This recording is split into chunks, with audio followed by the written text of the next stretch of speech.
Gold, a metal that makes us think about wealth, value, treasure.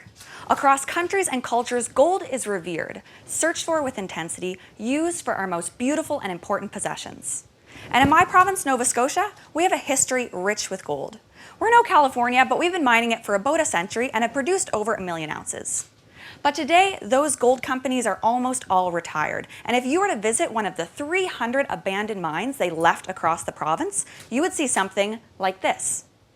Because prosper and development isn't all the mining industry left behind. In order to separate the gold from the rock, miners used to use another metal, mercury. But we know now mercury is a neurotoxin. It can accumulate in the kidney, the brain, even in a developing fetus, and cause serious neurological and developmental damage. For every 1 ounce of gold mined, 1 ounce of mercury was used, meaning over 1 million ounces total. And as you can probably guess, environmental protocols weren't as strict back then, so any leftover waste was typically just dumped nearby, usually in a wetland like this one. Today there's thought to be 3 million tons of this sand-like, mercury-rich mining waste left in wetlands across the province, in Nova Scotia alone, but there are sites like this all across the country.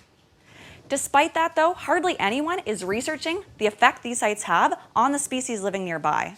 So that's where my work comes in. And I'm starting with the little critters low on the food chain, wetland insects.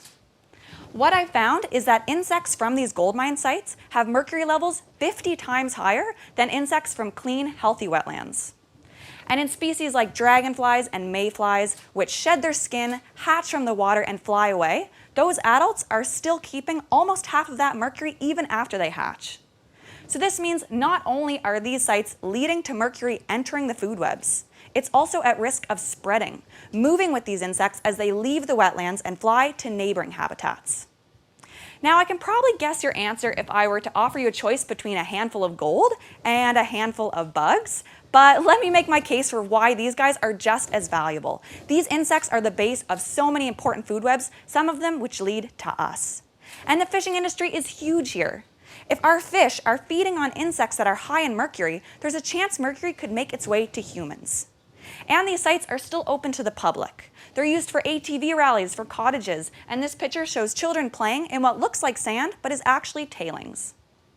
Now, the price of gold is rising again, and we as a society put so much value on things like gold.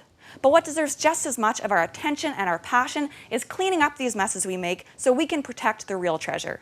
These species and ecosystems we all depend on. Thank you.